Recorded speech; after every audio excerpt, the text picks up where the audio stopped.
चीन जो कारनामा 2030 तक करने वाला है, पूरी दुनिया में नंबर 1 पर आने वाला है 2030 के बाद।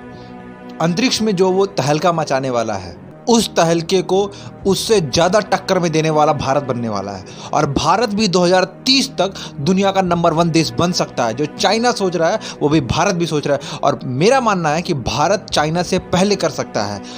क्या है ये रिपोर्ट और किस सब्जेक्ट में मैं बात करना चाहता हूँ, एक्चुअल फैक्ट मैं अब आपको बताता हूँ। जैसा कि चीन एक अंतरिक्ष स्टेशन वाला बनाने वाला दुनिया का एकमात्र देश बनने वाला है और तैयार बैठा है, क्या इसरो भी अपनी 2030 तक की समय सीमा जो उसकी डेडलाइन रखी है उसको पूरा कर पाएगी?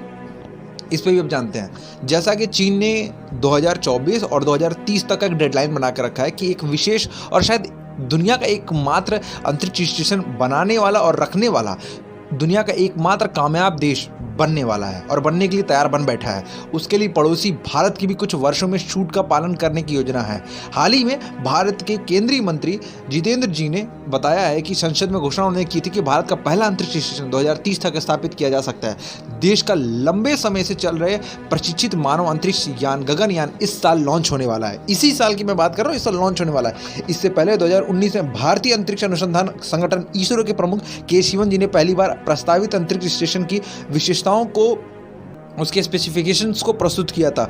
शिवन जी ने, जो कि उस टाइम चीफ थे, उन्होंने बताया भी था उनकी सुविधा के अनुसार कि इस सुविधा का वजन 20 टन तक हो सकता है। इसके अलावा जो इसे पृथ्वी से 400 किलोमीटर की कक्षा में स्थापित किया जा सकता है, जहां अंतरिक्ष 15 से 20 दिनों तक रह सकते हैं। अंतरिक्ष यात्री जो भेजेंगे वो 15 से 20 दिनों तक स्टे कर सकते हैं आराम से।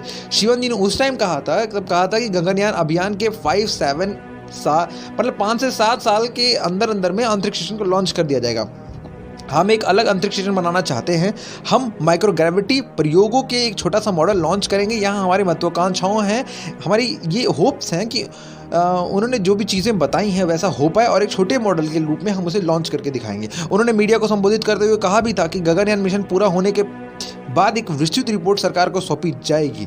लेकिन इस साल इसरो की वेबसाइट पर पोस्ट किए गए नए साल के संदेश में के शिवन जी ने स्वीकार किया है कि ऐसे धारणा है कि 2021 में नासा में बहुत कम हुआ है, कि मुख्य रूप से लॉन्च की कम संख्या के कारण। हालांकि शांत समय के दौरान उन्होंने कहा कि इसरो ने विभिन्न प्रौद्योगिकी विकास पहलों को आगे बढ़ाया और अंतरिक्ष गतिविधियों के लिए अगले दशक को तैयार है। के शिवन जी ने उस टाइम कहा भी था कि भारत की प्रमुख गगनयान परियोजना डिजाइन चरण पूरा कर लिया गया और परीक्षण चरण में प्रवेश कर गया है। और एक ट्वीट भी है, वो ट्वीट भी आप अपने स्क्रीन पर देख पा रहे होंगे। और उन्होंने कहा था कि मानव रेटेड LL-10 विकास इंजन क्रायोजेनिक चरण के कू एयरस्पेस सिस्टम मोटर्स और सर्विस मॉड्यूल्स को प्रोफेशनल्स को सिस्टम के लिए परीक्षण जारी है। हालांकि भारत का अपना अंतरिक्ष स्टेशन एक वास्तविकता में बन सकता है जब गगनयान परियोजना को कल्पना के अनुसार लॉन्च किया जाएगा। यह इसरो के साथ साथ भारत सरकार की प्राथमिकता में सबसे शीर्ष पे। और मैंने एक ऑलरेडी वीडियो बनाकर डीप ओशन मिशन आपको बताया भी था कि भारत सरकार की ये बहुत इंपॉर्टेंट मिशन हैं और सरकार ने इसे बहुत पैसा लगाया हुआ है, बहुत पैसा लगाया, क्योंकि सरकार दुनिया में नंबर 1 बनना चाह रही है। अब दुनिया में नंबर 1 बनाना चाहती भारत सरकार, जो वर्तमान में सरकार बैठी है भारत में, और वो भारत को पूरी दुनिया में नंबर 1 बनाना चाहती है। जो दुनिया ने काम तक नहीं सोचे होंगे, अब भारत वो करने जा रहा है। अंतरिक्ष यात्रियों को अंतरिक्ष में भेजने के कारण अपने सपने को वो साकार कर सके। साथ ही साथ प्रमुख विश्व शक्तियों के बराबर अपना अंतरिक्ष स्टेशन होना भारत के लिए ऐतिहासिक उपलब्धि होने की उम्मीद है। और गगनयान जो परियोजना है 2022 की दूसरी छमाही की शुरुआत में अंतरिक्ष एजेंसी क्रू स्पेसिक सिस्टम के प्रदर्शन के साथ साथ गगन के पहले मानव रहित मिशन को मानने के लिए परीक्षण वाहन उड़ान शुरू करेंगी। दूसरी मानव रहित यात्रा 2022 के अंत तक निर्धारित है, जिसके बाद इंडियन एयरफोर्स के 3 अधिकारी प्रशिक्षण के लिए अंतरिक्ष में जाएंगे। ऑपरेशन के लिए वायुसेना के 4 अधिकारी को चुना गया है। सारी चीज़ें सेट है पहले से उन्होंने, लेकिन उनकी पहचान को गुप्त रखी गई है अभी तक। दूसरा मानव रहित यात्री में व्योममित्र अंतरिक्ष उत्साही रोबोट होगा, जिसका निर्माण इसरो द्वारा किया जा रहा है। इसे 2022 के अंत तक में अंतरिक्ष में भेजा जाएगा। हालांकि असली परीक्षा 2023 में ही होगी, जब भारत पहला अपने अंतरिक्ष यात्री लॉन्च करेगा और स्वदेशी तकनीक का प्रयोग करते हुए संयुक्त राज्य अमेरिका, रूस और चाइना इसके बाद चौथा देश बन जाएगा। इन अंतरिक्ष कार्यक्रमों के अलावा इसरो चंद्रमा पर चंद्रमा 3 अभियान, जो सौर का अध्ययन करने के लिए आदित्य L1 मिशन है, और शुक्र की यात्रा करने के लिए भी तैयार है, जो कि सभी स्टेशनों में लॉन्च होने से पहले होंगे। कई कार्यक्रम लाइन पे अप हैं। अभी जो इसरो के प्रोग्राम्स हैं वो एक बाय एक सेट है। इन अंतरिक्ष कार्यक्रमों के अलावा इसरो चंद्रमा पर चंद्रयान 3 अभियान, आदित्य L1 और सौर मिशन और शुक्र की यात्रा के लिए भी तैयार है, जो कि सभी अंतरिक्ष स्टेशन के लिए लॉन्च से पहले होंगे। इसरो प्रमुख के अनुसार 3 नए अंतरिक्ष मिशन पर काम चल रहा है, जिसमें दिशा एक जुड़वा वैज्ञानिक उपग्रह मिशन, शुक्र अभियान और इसरो CNES सहयोगी विज्ञान मिशन तृष्णा शामिल है। तृष्णा एक मिशन है जिसका उद्देश्य भूमि की सतह से तापमान को सटीक रूप से मापना है, मेजर करना है उसे। और शिवम जी ने बताया था कि उनके अनुसार कि यह मिशन पूरे विश्व में उच्चतम रिजोल्यूशन और पुनरावर्तन के साथ तापमान डेटा प्रदान करने के लिए बार सेट करेगा।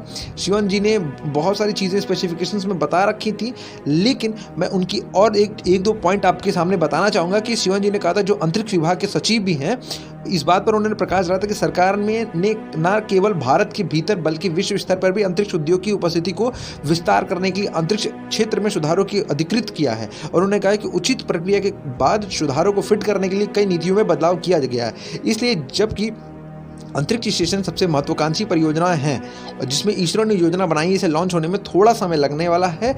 यूरेशियम टाइम्स के रक्षा विशेषज्ञ और प्रबंधक संपादक नितिन जे टिक्यू वो कहते हैं कि यदि आप चीन और भारत के ट्रैक रिकॉर्ड को एक साथ देखते हैं तो आप एक स्पष्ट तस्वीर और भारत के अंतरिक्ष स्टेशन के बारे में एक उचित विचार, एक थॉट मिलता जुलता आपको मिलेगा। भारत परीक्षण से पहले ASST परीक्षण तक भारत चीन को बहुत तेजी से पकड़ रहा है। चीन ने पहली बार 1964 में अपना परमाणु परीक्षण किया था और भारत ने 1974 में सिर्फ 10 वर्षों में पकड़ लिया कि बीजिंग ने 2007 में अपना पहला चंद्र मिशन चंगाई 1 भेजा था और नई दिल्ली ने 2008 में अपना चंद्रयान फर्स्ट के साथ इसका अनुसरण कर लिया था। चीन ने 2007 में अपना पहला SST मिशन चलाया था और भारत ने 2019 में उसका पीछा कर लिया था।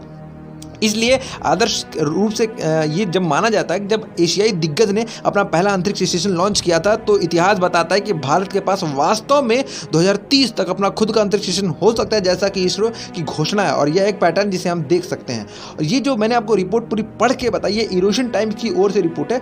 मैं अपना इस पर एक पर्सनल फीडबैक देना चाहूँगा आप सभी लोगों को कि पर्सनली जो मुझे लगता है कि भारत चाइना को टक्कर तो देगा ही देगा, साथ ही साथ दुनिया में नंबर 1 बनने की जो होड़ मची हुई है ना, उस होड़ में भी भारत का नामो निशान पूरी तरीके से एक नए इतिहास का गवाह बनने वाला है। और भारत सरकार जो भी DRDO हो या इसरो हो, चाहे और भी जो संस्थान हो, HAL हो गए, BL हो गए, BDL हो गई, सभी जगह पे अपने सारे जो भी वर्क हो रहे हैं ना, वो पूरी दुनिया में डायनामिक एक साइन छोड़ रहे हैं। और मुझे ये लगता है कि अब यूरेशियन टाइम के अकॉर्डिंग जो रिपोर्ट कह रही है, उस अकॉर्डिंग इसरो अब एक नया तहलका मचाने के लिए तैयार बैठेगा और सारी परियोजनाओं को, जितनी सारी इनके टर्म्स एंड कंडीशन, सबको बराबर तरीके से पूरा कर लिया गया, सारे ऑफिसर्स नियुक्त कर लिए गए। तो ये एक बहुत तगड़ा स्टैंड बैक है इंडिया के लिए, जो भारत ने बहुत सालों से नहीं किया है। अब वो भारत कर सकता है, भारत में वो पोटेंशियल है। और चाइना को टक्कर पूरे एशिया में और पूरे वर्ल्ड में अगर कोई कंट्री दे सकता है तो वो भारत दे सकता है।